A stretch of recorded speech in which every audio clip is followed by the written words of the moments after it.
মামা কয়টা পুরাতন বই আনছি, দেখেন কত রাখা যায়। আমার 200 টাকা দিন। মামা মাত্র 200 টাকা? আমি একটা বই 1000 টাকা দিচ্ছি, সবগুলা বই 1000 টাকা হলে আমি দিচ্ছি। না মামা 1000 টাকায় এই বই হইব না, পুরান বই মামা। 20 টাকা বাড়াই দিমুনি, 220 টাকায় বইগুলো নিয়ে যাও, তাছাড়া হইব না। মামা 220 টাকা দেওয়া যায় না মামা? 700 টাকা দিচ্ছি, বইটা নিয়ে নেন। A few moments later.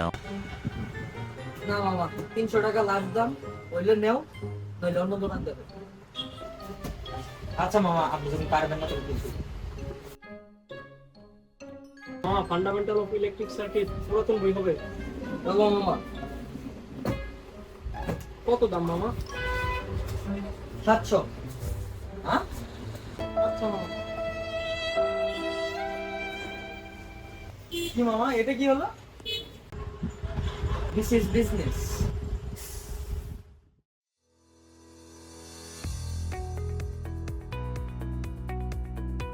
পুরাতন বই কেনা বেচায় ঝামেলা আর দরদামের দিন শেষ। বুক সাইকেল নিয়ে এলো এর সহজ সমাধান। পুরাতন বই কেনা বেচা হবে এখন সুলভ মূল্যে। খুব সহজেই বইয়ের কন্ডিশন উল্লেখ করে বইয়ের দাম নির্ধারণ করুন এবং পুরাতন বই কিনুন সুলভ মূল্যে। বুক সাইকেল শুধুমাত্র একটি কেনাবেচার প্ল্যাটফর্ম নয়, এটি বইপ্রেমীদের জন্য একটি মিলন মঞ্চ। বইয়ের প্রতি ভালোবাসা এবং পরিবেশ রক্ষার প্রতি দায়িত্ববোধ থেকেই আমাদের এই উদ্যোগ।